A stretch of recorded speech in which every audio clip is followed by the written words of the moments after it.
What's up, everybody? It's your boy Noland Pruitt, and you are watching Real Talk with your boy Noland Pruitt. Listen, I am getting ready to premiere this video, this interview to you guys. I'm very, very excited about it. This is my first time I've ever done something like this with Real Talk, but I had to make this a special show because I've been blessed to interview a lot of people on this role we call Real Talk. And so I ran into some musicians that I never thought I would meet all in one room together. I mean, heavy professional musicians who are playing for people like Kirk Franklin all the way down to Vincent Bohannon and in between. I'm telling you, these guys are amazing. And I got a chance to sit down with some of these musicians at a time where musicians were getting kind of a bad name. A couple videos have been released that musicians were just getting a bad light. And so I got a chance to sit down with the exclusive interview with these amazing producers. They're not only just musicians, they're record chart-topping producers. So I got a chance to sit down and talk to these guys. I want you to enjoy it. I want you to kick back, put your feet up. I want you to watch this episode of When Musicians Get Real. All right, you're watching Real Talk with your boy Noland Pruitt. Enjoy. I want you to comment below, and I want you to share this this interview. You don't want to miss this. Hey, what's up, everybody? My name is Ronnie Collins Jr. I play guitar for Kevin Terry. Yo, Ace Andrew Price playing organ for Vincent Bohannon. What's up, everybody? I'm Dre Jones. I'm playing keys for Kevin Terry. What's going on, everybody? Flash here. I play drums for Vincent Bohannon and SOB. Hello, everybody. My name is RC. I'm the MD and bass player for Kevin Terry. Hey, what's going on, y'all? I'm Kenny, bass player for Vincent Bohannon. Oh, you say that? My name is Minnie Gateman. I play drums. All right, man. Listen, from the youngest to the oldest, we're in here. Listen, I'm going to get ahead and get cracking. Let's go ahead and play the game with them first. And we're going to do song association. It's played everywhere. But we're going to play it tonight with these guys. First of all, I'm going to pick 3 people. 1, 2, and 3. And they're going to, when I say a word, each of them have to give a song to the word. If they lose, it's going to be caught on history on camera that they lost this whole game. And the singers is probably going to get it right, but I don't know if the musicians. I don't know if so, and we're not just doing gospel music. We're doing R&B, rap. We're doing all that, all right? So nothing is off limits, all right? So here we go. We're going to play with my man's here. Give your name one more time. Andrew Price. Andrew, your first word is money. You got 10 seconds on the clock. Money all around me.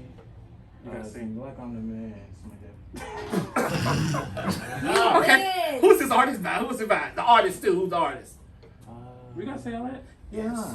Who's the artist? Oh my God, the clock is still going. You're supposed to sing the song. We didn't establish that.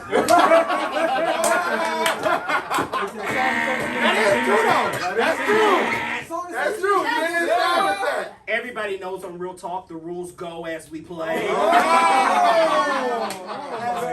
Let's give him one more. Let's give him one. So now you good, right? You gotta give me the artist too, because I don't even know if that's a real song.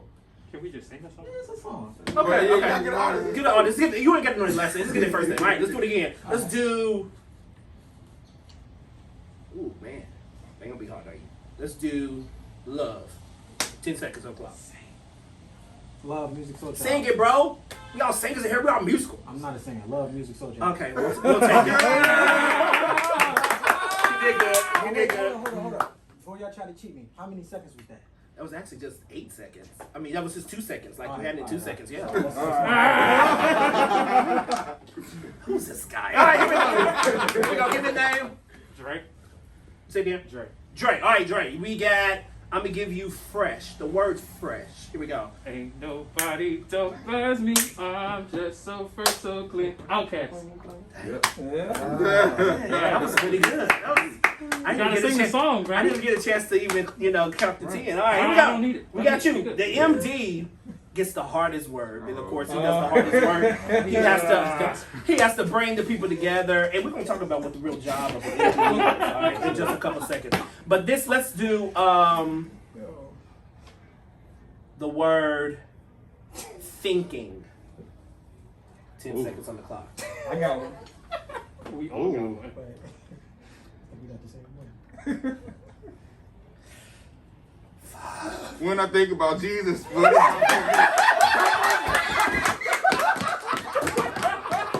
James Cleveland. Kirk Franklin, right. He just throwing down a name. Boy. that is funny. That was pretty good. I said thinking. We'll give it. So everybody clap your hands. Let's talk about. You gotta say the word. Let's talk about y'all. I got to get into this discussion about musicians, and let's just get. This is real talk, and y'all gonna know me. I know I keep it 100% with y'all, and I want y'all to keep 100% with me. What is the mindset? Of course, we're here for the Lord. We're here for the artists, right? Mm-hmm. We're here for the gig. But what is the mindset? Do you guys ever get like, if there's two things that you got to get a little wearied about, I'm not going to say over it, I'm not going to use words like that, but if there's two things that you kind of get weary a little bit about these atmospheres, what would two things be? And anybody can take a question. Yes, sir. So I'd say one thing that I get weary about is just the professionalism of the venues. Sometimes you go to a venue and it's just not professional. You show up and people aren't on time, the sound isn't good, and people expect us to do our best. Yeah. But, okay, JP. No, seriously. Thank you, Drew. No, so let's talk about that sound piece. Yeah. Because most of the gospel world, who those of us who are on shows or on music, what am I saying? On music out. Yeah. Something's happening. Talk. Something's happening. Listen, I'm not gonna make it through with these guys. There is always like we're bound to a church setting, or we're bound to. So what if we're in church? What is the sound be like? How should it look like?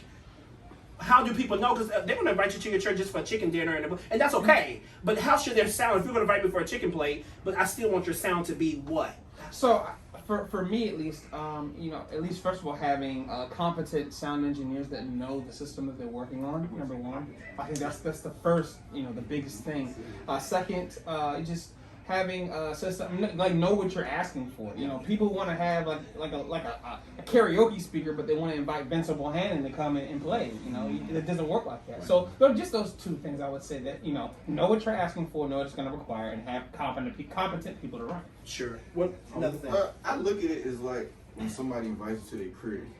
You know what I mean? When you come to somebody's house, not saying you're gonna see like $1,000 stuff all over the place, right, but right. you do expect a certain type of excellence, a certain type of decorum, of the place. Feel me? Yeah. So if you walk into a church, I think to piggyback on what he said, it's like as a musician, the first thing you always want to do is give your best.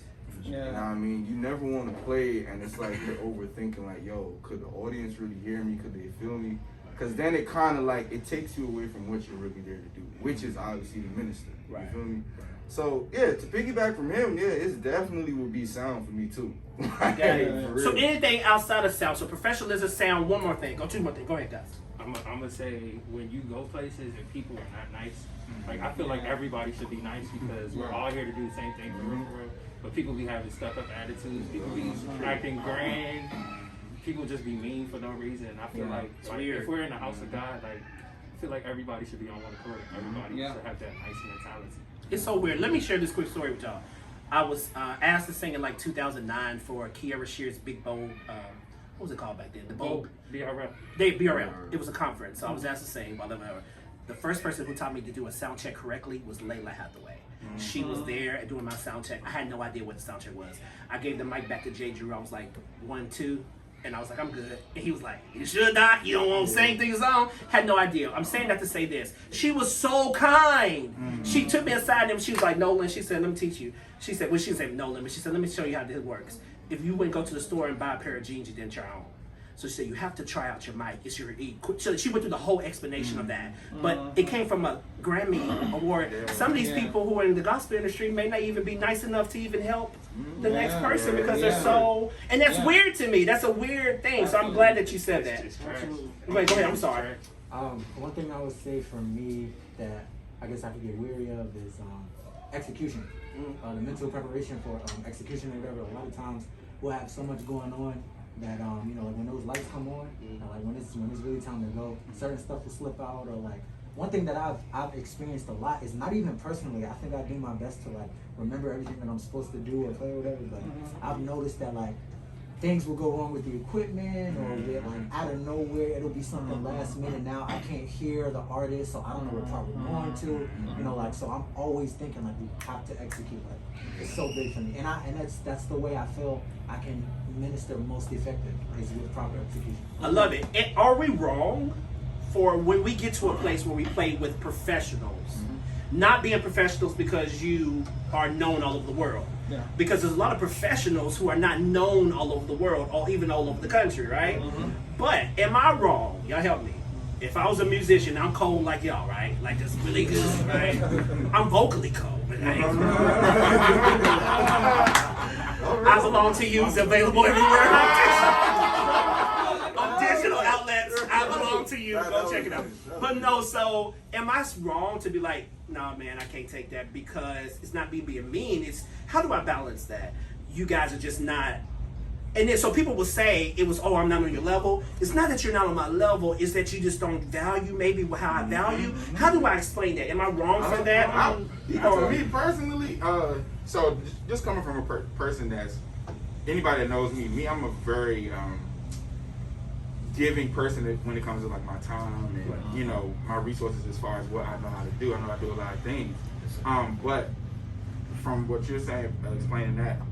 When people don't value your time, I don't think it needs to be any more explanation but no. Yeah, absolutely. No is one of my friends they talk to me because they sometimes you gotta have people in your corner as well that will come to you and say, hey yo, what you have is too valuable. You have to stop giving it away.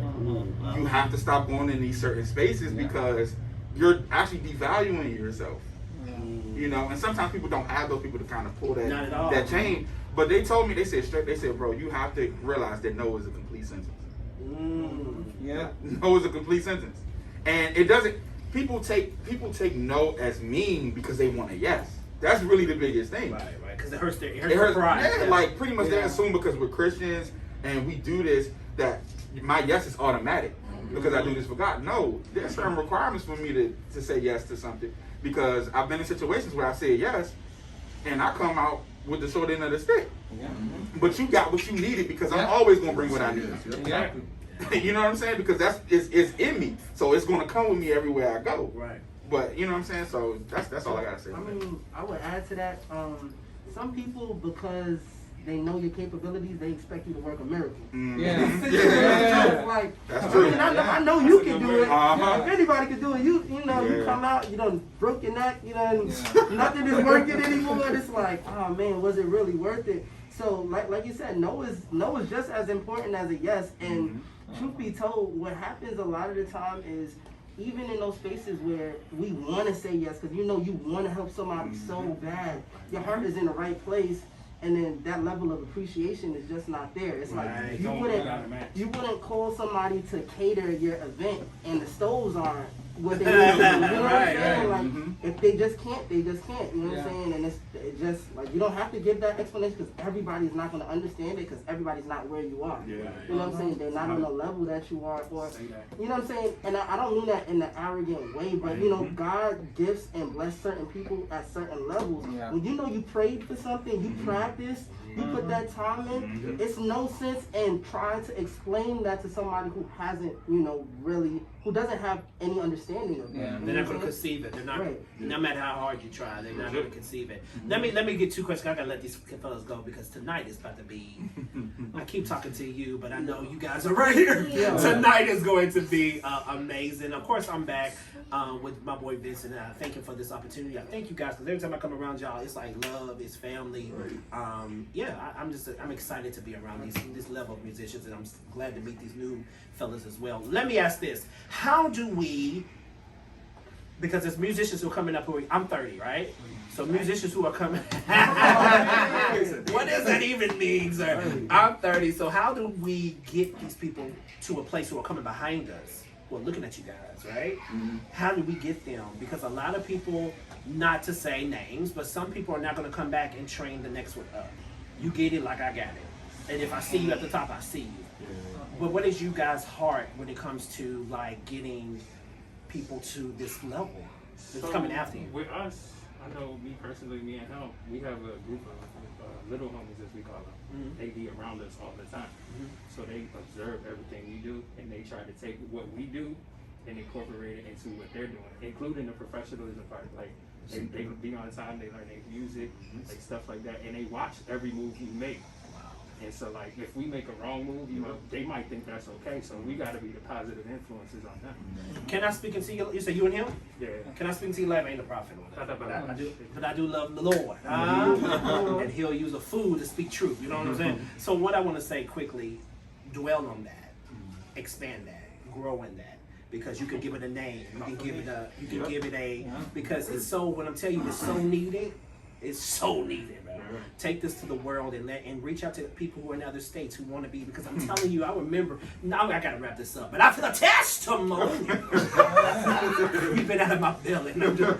I remember being in Kentucky, and I was getting these places because I had a hunger, and I'm gonna go to my mom and dad, can you take me to Nashville so I can go sing for Dr. Barbara Jones? Can you take whatever? But if I didn't have that hunger, it wouldn't come, because nobody came and got me. Nobody, I had nobody like y'all to look up to. Nobody. And it's okay, I guess I'm bitter. No, I'm not bitter. But I'm just saying, people need this. They need this. And so I just encourage you guys, seriously, all jokes aside, just to take that and grow with that, because the next generation is, man, when they get that Grammy, when they get that, not even a Grammy, when they just become successful as a man or as a woman, they're going to thank you guys. You package your life like that. So y'all take that, y'all. Can I add something to that? So there's, for me, just to add to what Dre said, I like to give the flip side to some things.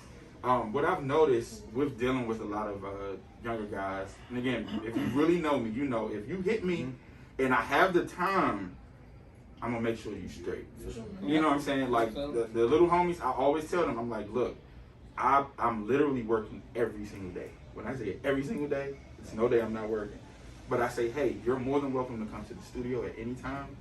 You're more than welcome to come to my house at any time. If you don't get what you need from me, you didn't come get it. Whoa, the door is open. You know what I'm saying? Yeah. You know, especially for the ones that live in my area. I have certain ones that's like, man, I be trying to get up with you. I said, I've told you many a times. You know where the studio is at the church, and you know where my house is. Yeah. But the ones that really want it, I have certain ones. Yeah. Like Dre, we got certain ones that's literally, they, wherever we at, that's where they at. They come to gigs, how did you know I was playing? You know what I'm saying? Like, how do you know I'm at the church? Yeah. Well, I rode past and saw your car, so I came up here. You know what I'm saying? Like, so, and those are the ones that continue to grow. And there are some that you can see, and you'll just, like you said, you'll grab them like, nah, I need to grab you. Right. You know what I'm saying? Before you go too far this way. Right. And I know my mentoring style, and I'm a rapper, though. I know you guys. No, you're good, man. But my mentoring style is more so, I don't put emphasis on showing you how to play, because I'm very big on identity. I'm very big on identity. Hashtag as a musician. Quit trying to make me run all the time just because. I'm very big on that. Yeah. Because I'm RC. I don't need to create another RC. Right. Yeah. But there's certain principles about what I do as a player or a musician that you will need. You don't need my playing style. That is universal. You know what I'm saying? There's certain things that just across the board, like that you need to know for the instrument. Right. But I focus more so on life skills, life goals, how is your character, how are you as a person. Like, I focus on that more so. Because the musician part, you were born with that. You knew how to play before you met me. Yeah. You know what I'm saying?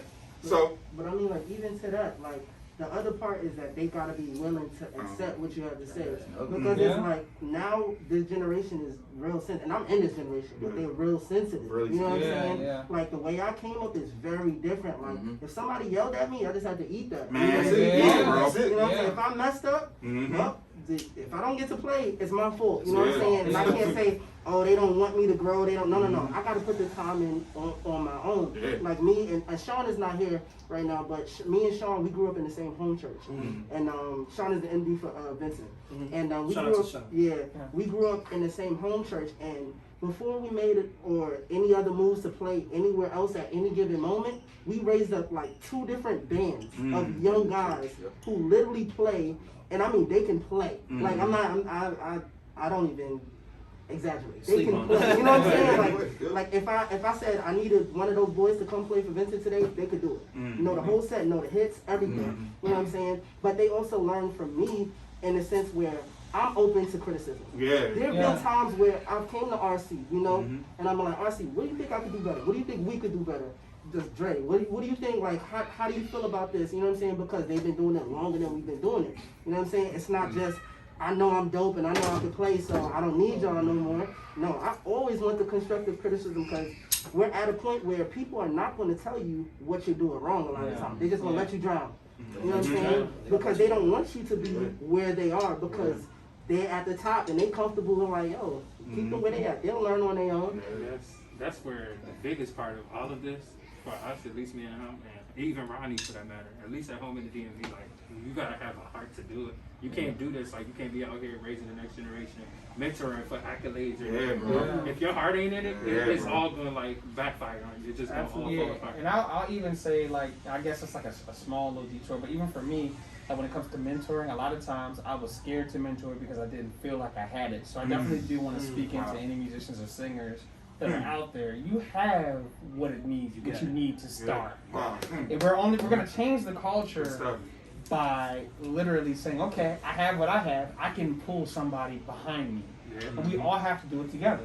You know? And with that, the more you pour out, the more God pours out. Absolutely. That's a fact, bro. You may feel like I only got a little bit, but it's like you keep giving and God's like, all right, here you go. Here's a little bit more. You know what I'm saying? So definitely. But just to piggyback on all of that, one thing I realized, and even with what you said, like, because I told Flash, like, I'm not going to call names, but there's a certain dude that I want to mentor. But I realized with younger cats, their thinking is like, yo, I've been doing like concerts every week. I did Bible study service, so I'm playing every week, and I'm just like, dog, so weird. Like, it's like the mindset. You feel me? Now, me, I'm a dude like very humble. I met RC. I listened to RC play a whole bunch of times. Like RC was probably one of the few people that's like, dog, yo, your bass is killing. Like, genuinely, you feel me? And it's like, ever since that, it's like, dog, like, then I figure out he's playing this person, that person, but even with this, like, he could even be mentoring me and don't know it. Right. You feel me? Mind you, we all doing stuff, but it's just like, even for younger generations, y'all gotta understand that no matter what you're doing, whether it's a Sunday spot, week after week, stay humble. Because the more you stay humble and the more hungry you are for it, is the higher you're gonna go. Absolutely. Listen, this is good to me, bro. And I just want you guys to pay attention. I know you guys are paying attention. I know you guys are going to soak this in. We ain't got no worry about that because only the hungry link with the hungry. That's it. That's a word, Doc. So y'all keep remain your hunger. We got to close this out, guys. Give them this, your social, any last things, because I social media, social security. Give me some. He's scared. He's scared over here. Social media.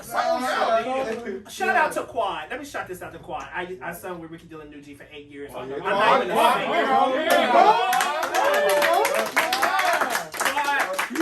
you were nice to singers and musicians. Love you, Quad. All right, so give it your social media where they can find you. Sure, you can find me at _Ronnie RONNIE Collins COLLINS Jr. on Instagram and Ronnie Collins Jr. on Facebook as well. Yes, sir. I'm on Facebook, Andrew Price, and I'm on Instagram, ace.keys. Ace Keys. You can find me on Facebook at Andre Jones. You can find me on Instagram at DrizzyDriz_89. Wow. That's amazing. You can find me on Facebook, Daniel Revell, REVELL. You can find me on Instagram, KingFlash__. You can find me on Instagram at RC the producer and on Facebook RC_PWP. Yeah. You can find me on IG at Big Securely Kenny, all together, no spaces, simple. That's it. Oh, this is Lil Gabe, by the way. He been saying something. Lil Gabe. Yeah, Lil Gabe. If you don't know who Big Gabe is a drummer with Heaven. So he's Little Gabe. He's Lil Gabe. Little Gabe. So you got say something. What you want to say to him? Look, just quick. What you want to say to him? You can come with my mom on Facebook, on Instagram, anything they want to see on. Her name is Nishka from Thomas, singer, producer. All right, dope. Shout out to his mother. Beautiful thing. Shout out to Thank your God, I mother. thought this boy was about to embarrass me. Really said that to my mom. All right. Let's wrap this before we love y'all. y'all. Thank y'all so much. Reach out to these fellas. Listen, do not reach out to these fellas if you on that stuff. You heard it. But if you're serious about what you're trying to do and you are hungry, all those things. They gave you information. They give the information for a reason and come to them correct. Listen, if they don't, they're going to tell me and I'm going to love y'all. We out of here. Y'all wave goodbye to them. We out of here. Bye.